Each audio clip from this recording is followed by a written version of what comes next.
Surgery లేకుండా sciatica, spondylitis, frozen shoulder కి కేవలం 45 నిమిషాలలో నొప్పి లేని అత్యాధునిక చికిత్స ప్రాణ పెయిన్ క్లినిక్. రష్మిక గురించి బన్నీ చెప్పిందంతా నిజమేనా? రష్మిక వర్క్ డెడికేషన్ గురించి పుష్ప 2 రిలీజ్ టైంలో అల్లు అర్జున్, సుకుమార్ గొప్పగా చెప్పారు. లేటెస్ట్ వీడియో చూస్తుంటే రష్మిక మామూలు హీరోయిన్ కాదు అనిపిస్తోంది. ఇంతకీ రష్మికకు సినిమాలంటే ఎంత ప్యాషనో చెప్పిన ఆ వీడియోని చూద్దాం. రష్మిక ఆ మధ్య జిమ్ లో వర్కౌట్స్ చేస్తూ గాయపడింది. కట్టుకట్టిన కాలు ఫోటోను రష్మిక సోషల్ మీడియాలో షేర్ చేస్తూ పూర్తిగా ఎప్పుడు కోలుకుంటానో ఆ దేవుడికే తెలియాలి, త్వరగా కోలుకుని సికిందర్, థామా, కుబేరా సెట్స్ లోకి వెళ్లాలని ఆశిస్తున్నాను, షూటింగ్ ఆలస్యానికి క్షమించాలని కోరుతున్నాం అంటూ రాసుకొచ్చింది.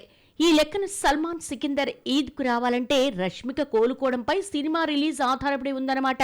కాలు గాయం తగ్గకుండానే హైదరాబాద్ ఎయిర్పోర్ట్ లో కనిపించింది రష్మిక. కారు నుంచి దిగి కుంటుకుంటూ వీల్ చైర్ లో కూర్చుంది.